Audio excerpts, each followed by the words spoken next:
네, 양승태 전 대법원장 시절 법원행정처가 법관들의 해외 파견 제도를 되살리기 위해서 당시 청와대 고위 인사들을 접촉하는 등 부적절한 전략을 짰다는 정황이 확인됐습니다. 네, 사법행정권 남용 의혹이 계속 불거지는 가운데 법원이 관련 정황이 담긴 미공개 문건들을 이르면 오늘 공개합니다. 네, 민감한 내용들이 대거 담겼을 것으로 추정돼 파장이 예상됩니다. 네. 관련 내용들 김관욱 개명대 교수 양지열 변호사와 함께 자세히 살펴보겠습니다. 어서 오세요. 안녕하세요. 자, 조금 전 저희가 보도해드린 대로 양승태 대법원장 시절 법원행정처가 법관들의 어떤 해외 공관 파견을 좀 늘리기 위해서 대책 문건을 만들었고 또 당시 김기춘 비서실장 등 어떤 청와대 고위 인사들을 접촉해서 청탁을 하려 했다 이런 정황이 포착이 된 건데 일단 관련 확인된 사실부터 좀 저희가 짚어볼까요? 예. 그 여러 가지 중에 이 행정처가 했던 것 중에 가장 중요한 것은 예. 해외 파견을 이제 늘리는 건데요. 원래가 주 미 대사관, 주 오스트리아 대사관에 법관을 파견하던 그런 제도가 있었어요. 그런데 예. 이 사법부고 거기는 행정부 아닙니까? 사법부의 어떤 직원이 행정부에 가서 근무한다는 것 자체가 사실은 모순성이 있어서 그거를 폐지했던 건데 이걸 부활하고자 했던 것이고 그걸 위해서 청와대 비서실, 그래서 김기춘, 이정현 등등과 접촉한 정황이 지금 나와 있는 것이죠. 예. 그러기 위해서 이런 접촉들을 가져온 것이고 그 부분이 상고법원과 더불어서 이 일종의 이제 법원이 갖는 어떤 혜택, 이제 모두 다 이제 뭐 이 해외에 이제 파견되고 싶어하는 사람들이 굉장히 많아요. 예. 이런 부분들을 이제 노려서 자기들의 어떤 원하는 사람들에게 그런 혜택을 수용하고 제공하고 자기들의 반대급부를 얻어가려고 하는 그런 어떤 정황이 상당히 많이 나왔다는 것이 이번에 밝혀진 얘기죠. 그렇군요. 왜 이렇게 해외 공관 파견을 그러니까요. 늘리려고 다시 이제 만들려고 한 겁니까? 그러니까 결국에는 이제 숫자 늘리는 효과가 나와요. 이제 행정처가 갖는 어떤 법관의 전체 숫자가 있는데 예. 이게 이제 뭐 예컨대 주미 대사관이라든가 오스트리아 대사관 몇 명이라도 이제 법관의 수가 늘어나는 것이고 어떻게 보면 그 정도 나갈 정도의 법관은 상당히 상위 개념이에요. 그 과정 속에서 사실은 이제 성취가 된 부분이 유엔 이제 주 유엔 대표부에 사실 없었는데 그 부분도 이제 법관들이 파견하는 제도가 만들어졌고 주 제네바 대표부에도 마찬가지로 파견하는 법관들이 생겼어요. 그래서 사실상 로비가 성공했다 이렇게 얘기할 수 있는 거죠. 그렇게 해외로 파견되면 어떤 업무 하는 거예요?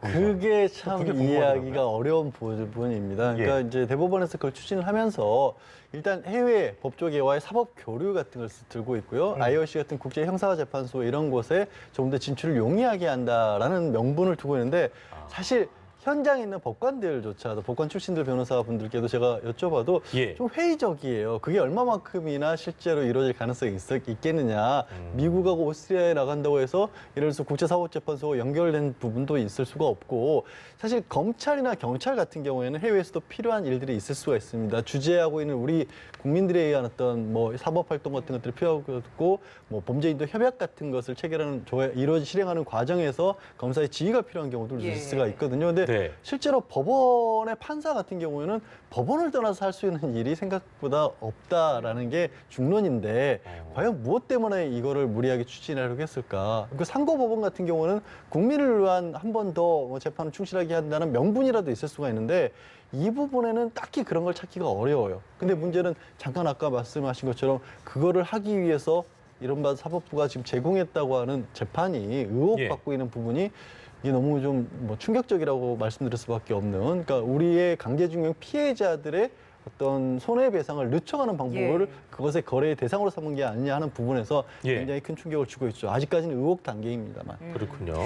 뭐 특수활동비도 요즘 참 논란이 되고 있는 것 같습니다. 사실 저는 이 대법원에 특수활동비가 있다는 걸 이번에 좀 처음 알았거든요. 이해하기가 좀 어렵죠. 왜냐하면 양승태 대법원장 전에는 없었던 걸 양승태 대법원장 쭉 시절에 있어왔던 게 편성을 한 겁니다. 아니었군요. 예. 그러니까 새롭게 편성을 한 거고 우리가 이제 사전적 의미로 특수활동비가 뭐냐?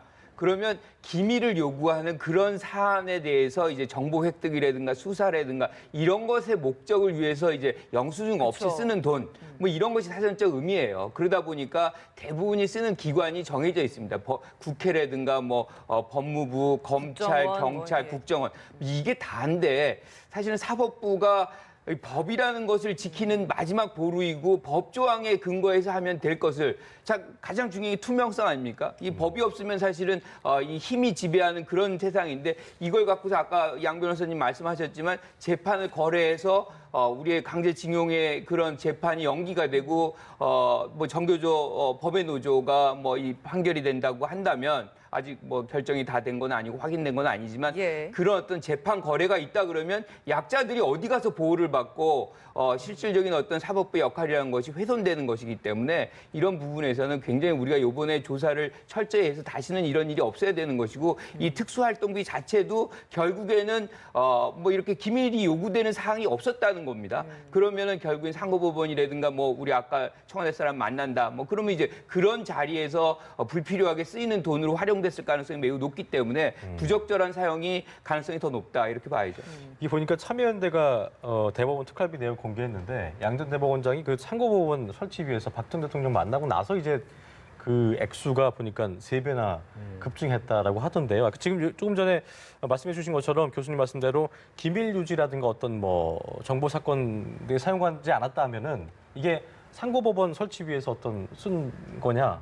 자금의 용도도 궁금하거든요. 예. 그 부분을 뭐 특수활동비라는 것 자체가 공개할 수 없기 때문에 지금서 알 수가 없는데 추측 구제해 보자면 교수님께서 잘 지적을 하셨다시피 왜 이런 일들이 필요할 것인가 추측조차도 되게 어려운 것이요. 왜냐하면 예. 꽤 많은 액수입니다. 물론 뭐 한 달에 1,000만 원 넘은 1,000만 원 가까이를 받으실 적도 있고 예. 하필이면 지적하신 것처럼 박근혜 전 대통령 만났던 즈음에서는 평소보다 3배 가까이도 받았기 때문에 굉장히 많은 액수인데 그렇다고 치더라도 그거를 뭐 금전으로 어떻게 보면 제공하기 위해서 모았다. 이렇게 보기에 또 그럴 만한 액수는 또 아니란 말이에요. 예. 그러면 결국에는 뭐 쉽게 생각해 볼 수 있는 게 누군가를 만나고 어떤 약간의 편들을 제공을 하다든가 뭐 흔히 하는 말로 뭐 접대 같은 걸 한다든가 이런 걸 생각해 볼 수밖에 없잖아요. 근데 그 시절에 왜 그러면 이렇게 많은 액수를 썼을까?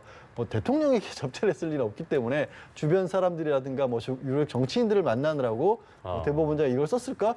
이렇게 생각한다는 것 자체가 말씀을 드리면서도 굉장히 부끄러워요. 대한민국 사법부 수장에 관한 얘기를 하고 있는 겁니다. 우리는 이거 어떻게 보면 일개 말단 어떻게 부패한 관료에 대한 얘기가 아니라 이게 대한민국 산부 요인에 관해서 이런 얘기를 했는데 돈을 어디다 쓰셨을까요? 혹시 누군가를 뭐 잘 보이기 위해서 뭐 접대를 했을까요? 이 얘기를 왜 지금 제가 해야 되는지 말씀을 드리면서도 상당히 곤혹스러운 그런 상황인 거죠. 그러니까 접대 이야기가 나오는 것이 사실 대법관이 특활비를 쓸 수 있는 뭐 목적이 용도가 다른데 또 있느냐라는 의문이 들기 때문이거든요. 보시기에 좀 특활비 어느 부분에 좀 필요했다라고 보십니까? 그러니까 일단 대법원에서는 이제 관련 보도가 나온 뒤에 해명하면서 나왔던 게 뭐 좀 직무감찰 같은데 일부 필요할 수 있다라는 얘기를 합니다. 그런데 일반적으로는 뭐 정보기관 같은 데서 그러니까 뭐 정보를 얻기 위해서라든가 아니면 뭐 그 사람들을 만나러 다니는 일들이 필요할 수 있기 때문에 특수활동비 어느 정도 인정이 되는데 대법관 분들 같은 경우는 보통 평균적으로 한 100만 원 가량이 지급이 됐다고 하는데 그럴 일을 생각하기가 좀 어려워요. 분명히 그렇지 않습니까? 뭐 대법원 증원이라든가 대법원 판사들 선임하는 데 있어서도 늘 나오는 얘기가 정말 숨 쉴 틈도 없이 일할 시간만 바쁘다는 말씀들을 할 정도인데 예. 그러다 보니까 그렇게 많지 않은 돈이니 그냥 어떻게 보면 양승태 대법원장이 처음으로 편성을 해서 그냥 좀 나눠준 게 아닌가 이런 얘기까지 나오고 있거든요. 그러면 정부 차원에서 일반 국민들이 받아들였을 때는 사실 100만 원이라는 돈이요. 뭐 적은 돈은 아닙니다만 또 그렇게 큰 돈도 아니지 않습니까? 대한민국 대법관들의 명예를 걸 만한 일은 안 예. 되는데 예. 왜 이런 돈들을 집행을 해가지고 이렇게 언론을 통해서 국민들로 하여금 고개를 갸웃거리게 만들었을까? 만약에 어쨌든 정당한 정말로 명목이 있다라면 네. 비록 특수활동비라는 이름으로 집행이 됐지만 조금 대법원에 적극적으로 얘기를 해주셨으면 좋겠어요. 이게 왜 그러냐면 명백히 좀 의심스러운 거라고 하더라도 의혹제기에서 끝나버리면은 이게 밝힐 수도 없는 의혹제기만 하면은 결과적으로 혼란만 가중시킨다. 이게 그렇기 때문에 뭔가 지금 말씀하신 대로 양 변호사님 말씀처럼 뭔가 법원 측에서 얘기를 좀 하든가 내용 공개할 수는 없겠습니다만 뭔가 해소될 만한 상황이 있어야 되지 않겠어요? 지금 그래서 굉장히 안타까워요. 김명수 대법원장이 사실은 협조한다고 얘기를 했는데 예. 그 뭐 이 예컨대 하드디스크 제출하는 것도 그렇고 굉장히 어떻게 보면 수동적이에요. 겨우겨우 이렇게 따라가는 그런 장면들이 보여주는 것은 국민들의 어떤 알 권리, 국민들이 지금 실질적으로 그 상황에서 어떤 일이 벌어졌느냐에 대한 궁금증은 아주 증폭되고 있거든요. 예. 그걸 해소하기엔 굉장히 부적절한 상황이고 이 특수활동비 같은 경우도 마찬가지. 직무 이제 감찰이다. 직무 감찰하는 분들 따로 있습니다. 그거 월급 받고 하는 거예요. 그렇다고 만약에 이거 한다 그러면 뭐 특정 법관 사찰하는 데 썼다. 뭐 그렇게 이제 추측할 수도 있는 거거든요. 그래서 예. 이 부분도 명명백백하게 이렇게 드러나서 어디에 쓰였는지 우리가 좀 알아야 되는 부분이 있고요. 그리고 실질적으로 기밀이 요구되는 사항이 아님에도 불구하고 썼다 그러면 그에 준하는 어떤 처벌이 분명히 있어야 되겠다는 것도 왜냐하면 이걸 그냥 넘어가면 계속해서 지금도 받고 있거든요. 이게 끊어지지 않는 상황이기 때문에 어떤 형태로든 다시 이제 재정립되는 계기가 있어야 된다고 생각합니다. 예. 뭐 이런 상황에서 이제 오늘 중에 사법행정권 남용과 관련된 비공개 문건들이 이제 아직 미공개된 문건들이 뭐 마저 공개된다라는 이야기가 나오고 있는데 먼저 이 사안과는 좀 거리가 있다라고 해서 처음에는 228건을 공개하지 않겠다고 결정을 내렸다가 예. 다시 공개를 하겠다라고 결정을 내린 그 이유를 좀 짚어봐야 될 것 같습니다. 참 뭔가 법원이 했던 일을 국민들이 알기 참 어렵네요. 그러니까 지금 우리 같은 경우는 이제 판결문 같은조차도 결론이라고 하는 법원에서 내린 판결문조차도 다 공개는 안 되고 있는 그런 상황인데 이 410개 문건도 법원행정처 전 간부들의 컴퓨터를 아예 열어본 것이 아니라 예. 키워드를 집어넣어서 거기서 뭔가 문제가 될 만한 문건들 410건을 추려낸 거 아니겠습니까? 예. 근데 그중에서도 말씀하신 것처럼 98건가량은 정말로 약간 뭐 불법은 아니더라 하더라도 문제 소지가 있기 때문에 공개를 했지만 나머지는 제목 정도만 보여줬던 거예요. 그 가장 큰 이유가 개인정보를 보호해야 된다. 그 외부 인사들이 관여가 돼 있다는 부분인데 예. 그리고 저는 한 가지 생각해 볼 수 있는 게 이제 법원에서 조금 보수적으로 나올 수밖에 없는 이유 중에 하나가 이러한 어떤 부분도 있을 겁니다.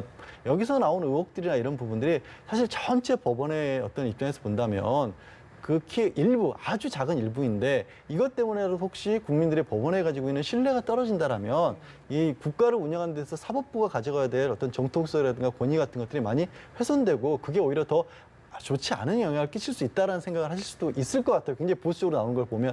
그런데 지금 상황이 그런 상황이 아니에요. 오히려 흠결이 있었더라면 그걸 다 꺼내놓지 않으면 국민들로서는 이제는 더 이상 그냥 두고 볼 수 없을 정도로까지 의혹들이 쏟아져 나왔잖아요. 그러니까 그 부분을 탓해서 하는 게 아니라 그 부분이 있더라면 오히려 지금 시점에서는 다 드러내놓고 잘못된 부분을 털어내야 다시 되찾을 수 있을 만큼 이미 떨어져 있다는 부분을 좀 알아주셨으면 그렇죠. 좋겠습니다. 사법부에 대한 신뢰가 추락한 상황에서 이렇게 미온적으로 나온다면 국민들이 사법부를 못 믿으면 이제 그것만큼 안타까운 상황은 없는 거잖아요. 지금 사법부가 위기의식이 조금 결여되어 있는 것 같아요. 얼마나 국민들이 불신이 지금 커져가 있는 예. 것인지 그리고 이것이 다른 어떤 그러니까 로비도 할 수 있어요. 이익 집단화 경향성이 이제 보였던 거 아닙니까? 자기들의 이익을 늘리려고 하는. 그런데 이제 그것을 단순 로비로 하는 것이 아니라 재판을 즉 국민들의 어떤 이해관계가 그걸 생명 볼모로 그렇죠. 한다는 자체가. 그걸 거래함으로 해서 했다는 것이 지금 국민들이 불만이라든가 뭐 이런 것들이 증폭되는 현상인데 이 부분에서 위기의식이 덜 갖고 있다. 그래서 이번에는 지금 양 변호사님 말씀하셨지만 다 드러내야 돼요. 다 드러내서 실질적으로 무엇이 잘못된 것을 국민들에게 밝히고 그 상황에서 다시 신뢰를 얻어가는 그런 장면들이 벌어져야지 그렇지 않으면 계속해서 국민들의 어떤 불만이라든가 이 사법부에 대한 불신 이런 것을 계속 클 수밖에 없다. 그래서 재정립의 아주 중대한 계기로 활용이 돼야 된다 이렇게 생각합니다. 네. 실제 이제 뭐 법조계에서 좀 현장에 계시다 보니까 의뢰인들이 뭐 이런 사법부를 좀 불신하는 실제 뭐 사례들이 좀 있습니까? 어떻습니까? 그 재판의 당사자들은 아무래도 이게 이성적인 판단을 하기 어렵습니다. 뭐 형사 사건이 됐든 민사 사건이 됐든 자기가 어떤 뭐 불이익한 결정이 나면 거기에 대해 기본적인 의혹을 제기를 할 수밖에 없어요. 그렇죠. 자기 마음이니 예. 자기 입장에서는. 근데 그런 것들에 대해서 변호사들은 이제 설득을 하죠. 아, 법원에서는 그럴 리가 없습니다. 그래도 증거에 대해서 우리가 준비했던 부분이 이렇게 부족했고 우리에게 나온 것은 뭐 제 역량이 부족한 것도 이런 식으로 말씀들을 올리면서 이제 갈래는 것이 변호사 업무 중에도 하나거든요. 사실 예. 비공식적인 예. 업무입니다. 그것도 이제 감정 노동이거든요, 일종의. 그런데 문제는 이런 것들이 자꾸만 나오게 되면 말씀드린 것처럼 법원에 대한 신뢰 자체가 떨어져 버리면 이 국민들이 그런 변호사의 말조차도 근거가 이제 사라지겠네요. 그렇습니다. 그러니까 저도 말씀드렸듯이 법원 전체가 이랬다라고 말씀드릴 수는 없어요. 하지만 아니 이게 정상적인 판단을 하기 어려운 어떤 감정적인 상태에 빠진 분들 입장에서는 내 사건도 혹시 이런 이유 때문에 잘못된 거 아니야? 예. 혹시 내 사건 상대방이 뭔가 뭐 어떤 연줄이 있는 거 아니야? 이런 생각들을 자꾸 하시면 그럴 리 없습니다. 말씀을 제가 드리기가 어려워진다라는 걸 저뿐만 아니라 주변의 다른 변호사들도 합니다. 예. 410개 문건 중에 미공개 228건에 대한 이거를 이제 비실명화로 공개한다고 하는데 일단 아까 저희가 앞서 간단하게 말씀드린 대로 상고법원 도입 반대하던 외부 단체를 압박한 정황도 포함되어 있을 거라 예상이 나오고 있는데 어떤 내용들이 좀 주목된다고 그러니까 볼 지금 수 있을까요? 상고법원에 반대하는 이제 기관들이 이제 이 법 쪽에 이제 대한변협이라든가 민변이라든가 예. 뭐 이런 부분들이 있잖아요. 그러니까 그 부분에 대한 어떤 압박. 이런 것들과 관련된 문건들이 나올 수가 있고요. 또 하나가 사실은 대통령만 접촉해서는 이것이 입법화가 돼야 되기 때문에 결국에는 법사위를 통과해야 됩니다. 그래서 법사위, 국회 법사위와 관련된 어떤 로비 그런 문건들도 아마 여기에 포함되어 있을 가능성도 있다라고 보는 거죠. 그리고 여기가 뭐 전부 다 그런 어떤 이 로비와 관련된 부분들, 재판 거래에 대한 관련된 부분들이 있지는 않겠지만 몇 가지라도 더 추가적으로 드러난다 그러면 불씨는 아주 크게 증폭될 수밖에 없다 이런 생각이 듭니다. 예. 이 문건 공개가 미칠 파장, 뭐 이거 뭐 굉장히 클 것이다라는 이야기들이 있는데 뭐 어느 정도 좀 예상하십니까? 글쎄요. 일단 검찰 수사 과정에서 일부 문건들은 지금 뭐 논의를 드렸었던 문건들, 뭐 대한변협을 압박했거나 이런 부분도 이미 공개가 됐지 않습니까? 예. 거기에 추가적으로 이런 것들이 몇 개가 더 나온다면 또 마치 오전에 뭐 일부 언론에서는 뭐 특정인의 그러니까 어떤 국가적인 재판이 아닌 개인의 민사소송과 관련된 부분에서도 법원행정처가 편의를 제공하려 했던 의혹까지도 제기가 되고 있거든요. 그게 뭐 임종원 전 법원행정처 차장의 USB 문건에서도 일부 발견됐다고 하니까 이번에 공개된 문건에서도 그런 것들이 더 추가적으로 나온다고 한다면 예. 정말로 이제 신뢰에 문제가 생길 수밖에 없고 더 심각한 문제가 생길 수밖에 없고 또 수사에 단초를 제공하겠죠. 그러니까 법원에서 굉장히 미온적으로 뭐 관련 영장조차도 지난 금요일에 이미 3번째 기각을 하지 않았습니까? 그러니까요. 근데 이번에 공개한 문건에서 어떤 단초가 나오게 되면 그것과 관련해서 검찰이 예를 들어서 강제 수사를 한다고 하면 그런 어떤 강제 수사조차도 거부하기는 힘들어진 상황이 되겠죠. 그러니까 김명수 대법원장의 어떤 그 수사 협조의 그 범위를 저희가 알 수는 없지만 결과적으로 계속 이렇게 기각이 됐고 이것 때문에 이제 뭐 법원이 연이어 기각하는 거를 두고 제 식구 감싸기 아니 이런 어떤 비판이 있었기 때문에 예. 그러니까 결국에는 이제 재판 하나하나는 법관이 하는 거니까 독립성을 이제 보장을 해줘야 되는 물론 거죠. 그렇죠. 그런데 문제는 이게 흐름이 이렇게 잡히면 결국에는 제 식구 감싸기로 나타나는 거 아니냐. 그러니까 법원 측에서 아니라고 한다 할지라도 그렇죠. 그렇게 법원과 의심할 수밖에 관련된 없는. 부분들에 대해서는 계속 영장이 기각된다는 것을 어떻게 국민들이 모두 다 우연으로 이게 법적으로 적절하게 해석된 것이라고 판단할 수 있겠느냐는 것은 국민들의 입장에서는 굉장히 어려워요. 그래서 이 부분을 김명수 대법원장 체제가 들어왔는데도 불구하고 이렇게 계속해서 뭔가 개혁성이 돋보일 것이라고 예측을 했는데 그것이 안 된다고 한다면 굉장히 사실은 어떻게 보면은 불신이 더 커질 수가 있어요. 이 사법부라는 것이 결국엔 국민을 위한 사법부가 아니냐라는 의혹까지도 가질 수 있는 것이거든요. 그래서 예. 이번에 김명수 대법원장은 이거를 굉장히 안이하게 보면 안 된다고 생각해요. 예. 굉장히 근본적으로 수술을 해야 되는 그런 시점에 있다라고 생각합니다.